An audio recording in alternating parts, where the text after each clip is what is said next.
Live from downtown Detroit, Local 4 News at 6 starts now. Many Metro Detroiters having to find another place to stay as tens of thousands of people going without power for another night in this cold weather. This is a live look at the neighborhood on Detroit's west side. Right now, DTE says 419,000 customers are without power. That's about 1 in 5 DTE customers. But the good news is we are seeing that number drop much more quickly over the past few hours. We do have an updated timeline on when they expect the power to be back on. DTE says it hopes to have half of the remaining outages restored by tonight and then power back to nearly everyone by Sunday night. If you're one of them, of course, that's feeling like a long wait. But the outages top our news here at 6. I'm Devin Skillion. And I'm Christy McDonald in for Kimberly Gill tonight. We have team coverage tonight on the power problem, starting with Sean Lay, who is live on Detroit's west side for us. Sean.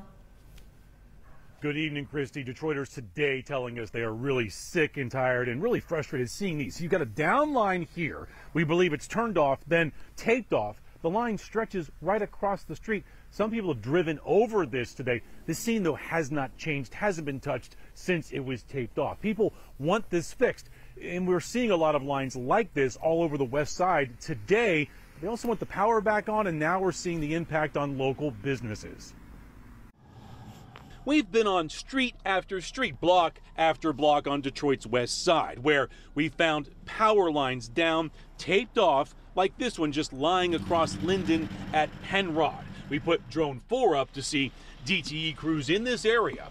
One lineman here says restoration is, quote, not going well. Crews are scrambling to downed line after downed line just to secure them, turn them off, make sure they're safe. If they can fix them, they will, but usually have to rush off to an area that has more outages. And in Detroit, it's not just wires. This tree has been across this street since Wednesday's storm. I called about the tree, and they told me up to a week. They said the fire department don't do it. Well, here comes a truck right now. And they gonna drive on my grass. See, people been driving over my grass. I put my garbage can there, but people been driving over my grass to get past. And it don't make no sense. And what about businesses? Scotty Simpson's on Fenkell should be packed on this first Friday of Lent, but no power. It's closed. Traffic lights remain out for miles. We looked to grab lunch all the way out to Telegraph, but no power, no lunch. No lunch, no business, business not making money. Look, had a conversation with a lineman today where he said it wasn't going well. He said it was a very slow process. He says he doesn't have power at his house either. He says what happens is DTE pinpoints police, fire, and hospitals first. Then they get to the hotlines next as fast as they can, turn them off. Then they dispatch crews to the largest number of outages that also include nursing homes. He says it is a slow, painstaking process, site to site. Back to you. All right. Thanks so much, Sean. So with hundreds of thousands of Michiganders without light or heat heading into this weekend, many are asking, why does this keep happening when weather strikes? What can we do about it? Grant Herms joins us. You've been talking with an expert who thinks about those answers every single day. Yeah, Devin, he certainly does. And one of the big things of what you're seeing here behind me is power lines running through trees, or rather trees growing through power lines. You can see this here has been down because of that storm. It's already been trimmed. But this expert also says while trimming trees is a big help, what is an even bigger issue here is utilities just need to be better about prepping for the storms before they get here and then getting ready for the next storm after the one we just saw. Every time there's a strong storm, it seems so many Michiganders are left in the dark and the cold. This time, as the latest winter system brought sleet, snow, and ice to states across the country, nearly 1 million households were left without power. At one point, 800,000 of them were in Michigan, far and away the largest outage number in the nation. So, what can be done to fix this? The first answer we've heard time and time again: trimming trees. Tree trimming is one of the biggest expenses that utilities have, but also makes a big difference in how resilient the system is in the face of particularly wind events and icing events. Utilities have poured tens of millions of dollars to do that in the last few years. Then there's always talk of burying lines, but at a cost of $1 million per mile of line, that total comes to about $31 billion in southeast Michigan. That means the real answers to preventing this is for utilities to have better plans to get crews out to fix down lines. Just getting there can take between 12 to 36 hours. And maybe most importantly is what happens after the storm blows through. Now that Mother Nature has done some of the tree trimming, it's up to utilities to make sure the system can handle another storm. If you're someplace that's getting hurricanes pretty regularly, their system is in a sense adapted to it because it has to be. So when they put the system back together, they do it in a way to try to make it stronger against future events. And I'm hoping DTE is doing that in this case.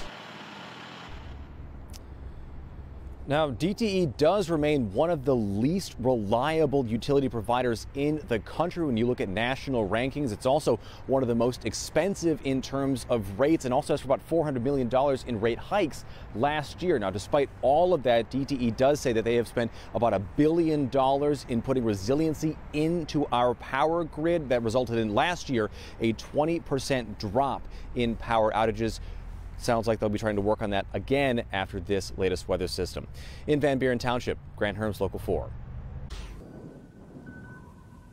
All right, so what sort of conditions will these power crews be facing tonight? Brandon Rue in for Kim Adams tonight with a look at the forewarned forecast. Brandon. Luckily, it has been fairly tranquil, but it is plenty cold out there. The warmest that we're seeing over at Metro, where we're still getting a little, of that daylight. We still have about 12 minutes before the sun sets, and temps will be falling into the lower 20s if you have Friday evening plans, feeling like the teens. And so that's what crews are dealing with around town as they hopefully wrap things up or make progress. We're hoping for that. We look out west and we do see a little weather maker getting going here with some lightish snow that will be coming through Metro Detroit.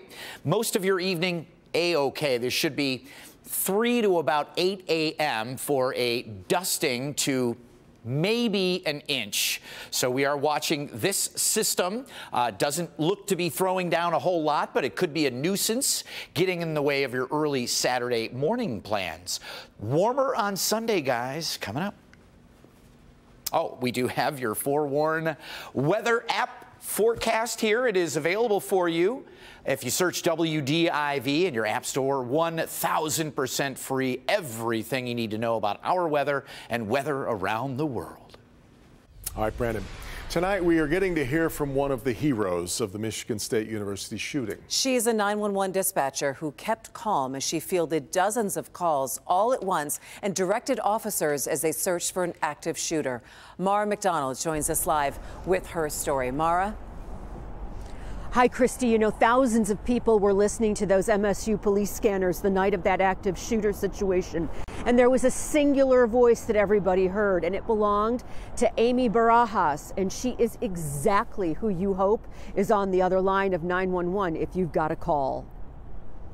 It was 8:18 p.m. Amy Barajas was on duty in the Ingham County 911 dispatch when the original call came in.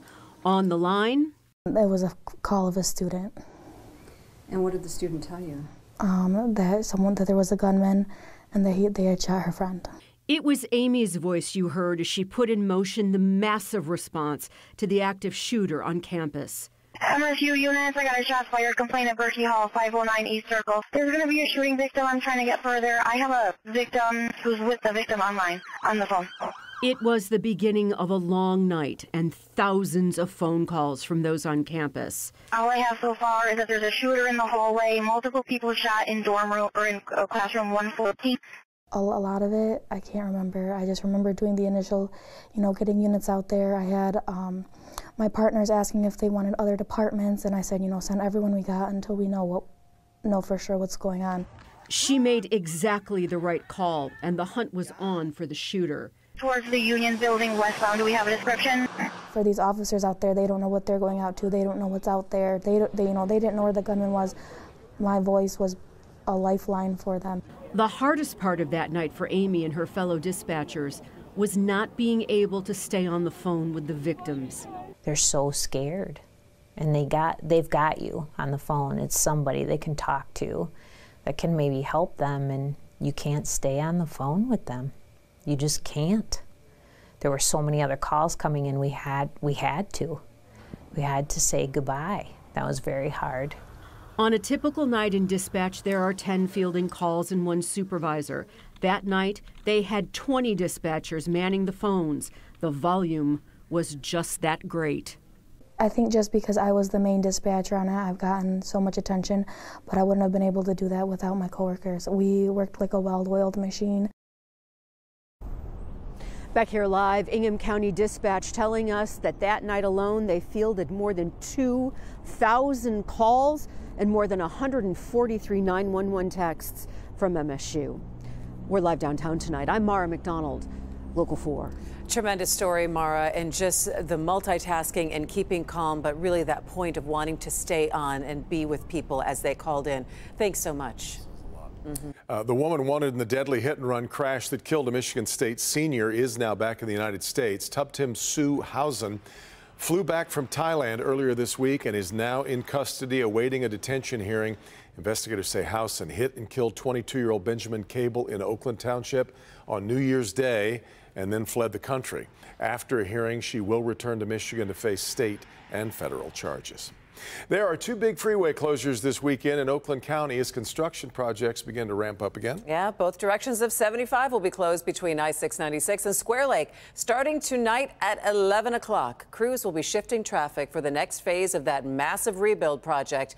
This time the focus is 13 Mile to 696. The freeway will reopen on Monday morning, but you might want to give yourself some extra time during that commute. Then over on I-696, crews will be shutting down both the westbound lanes from Telegraph to I-275. That starts at 8 o'clock tonight. When it reopens on Monday morning, the westbound lanes will have only 2 lanes open. This year, crews will be rebuilding the eastbound lanes from 275 to Evergreen.